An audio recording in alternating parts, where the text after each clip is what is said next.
이시안의 읽은 척 책방. 안녕하세요. 성신여대 겸임 교수이자 지식편의점 시안책방의 주인 이시안입니다. 찬바람이 부는 계절이 되면요, 서점가에는 이게 데자뷰인가 싶게 매년 동일한 현상이 반복이 됩니다. 트렌드 코리아가 나와서 베스트셀러 1위 자리를 몇 개월 동안 차지하는 거예요.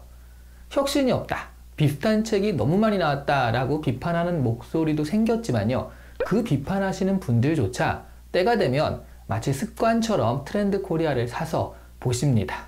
그리고 놀라게 돼요. 확실히 비슷한 책들과는 다르구나 하고 생각을 하게 되죠. 오늘 제가 소개해드리는 책은요, 늘 이맘때면 소개해드려서 저도 약간 데자뷰 같은 느낌이 드는 책입니다. 하지만 그 뒤에 숫자는 늘 다른 책이죠. 바로 김난도 교수님과 공저자분들이 쓰신 트렌드 코리아 2022입니다.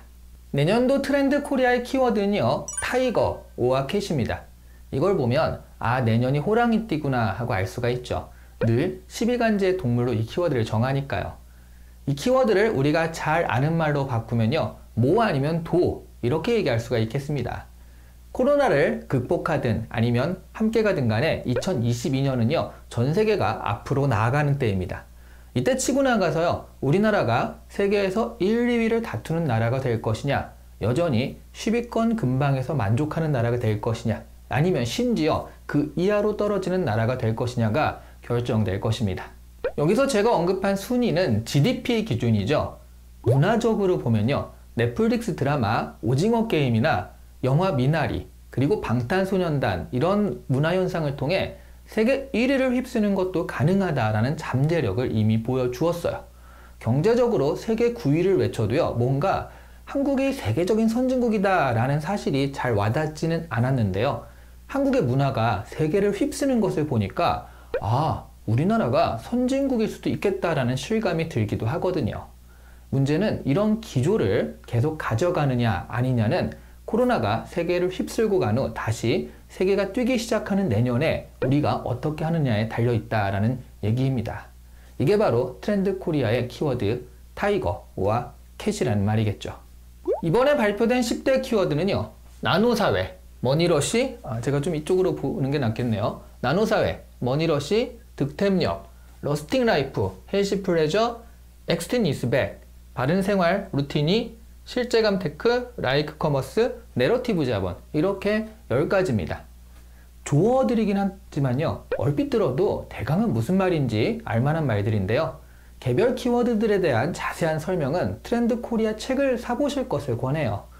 이 책은 키워드를 아는 것도 중요하지만 사실 키워드를 설명하면서 굉장히 다양한 사례가 예시로 등장을 하는데요, 그 예시를 보다 보면 자신에게 아이디어를 주는 것, 그러니까 통찰력을 주는 것이 떠오르거든요.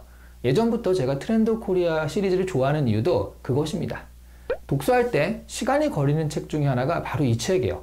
글은 쉽게 써져서 쭉쭉 읽을 수가 있거든요. 그런데 읽다가 이 사례들을 보다가 저도 아이디어가 떠올라요.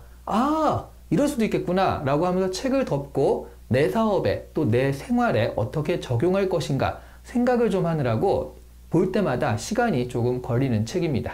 올해의 키워드들을 살펴보면 저는 개인화라는 하나의 단어로 요약할 수 있을 것 같습니다. 그 개인화는 사실 몇 년 전부터 계속된 방향성이기도 했습니다.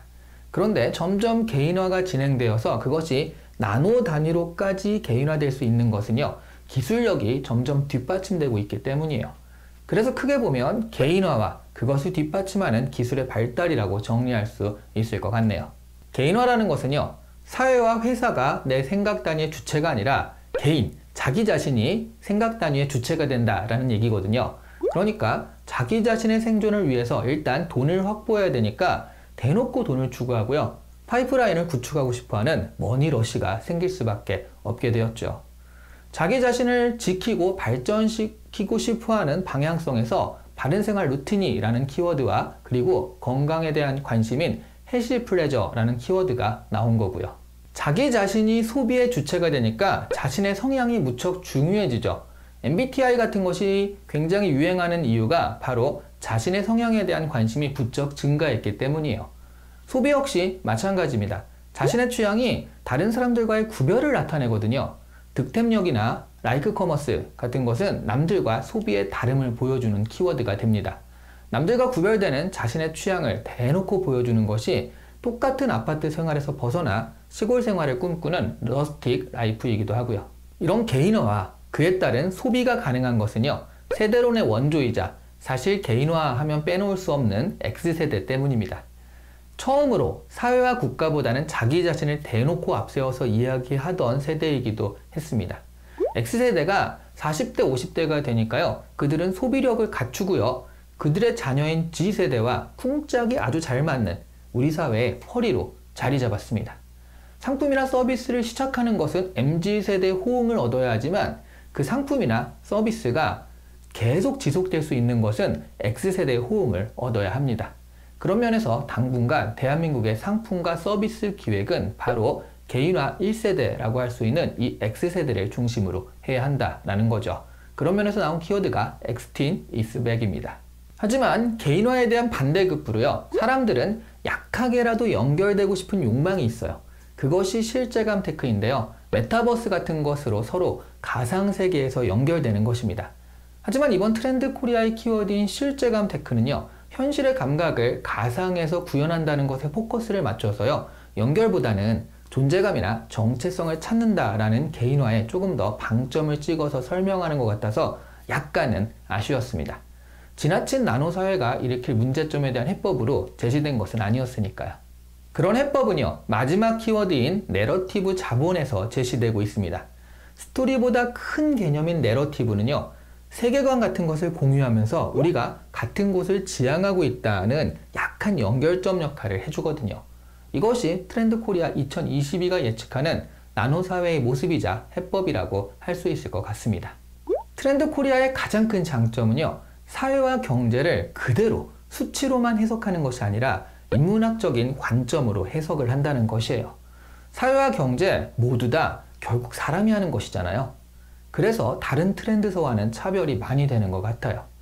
문장도 좋은 게 많습니다. 제가 이번에 정말 감탄한 문장이 뭐냐면, 소비자들의 상품 선택의 핵심이요, 나음에서 다름으로, 그리고 다름에서 다움으로 이행하고 있다 라는 이런 문장이었는데요, 산업화 사회에서 지금의 4차 산업혁명 사회로까지 이르는 그런 과정의 생산과 소비의 관계를 이 한 문장으로 다 요약해주고 있더라고요. 오늘 이 시간에 읽은 척 책방은 김난도 교수님과 여러 공저자님들이 같이 쓰신 트렌드 코리아 2022였습니다. 시안 책방 구독이 사회의 트렌드가 되어서요, 트렌드 코리아 2023에는 지식을 갈구하는 경향이 나타나고 있다라는 키워드의 사례가 되었으면 어떨까 하는 생각이 좀 들었습니다. 감사합니다.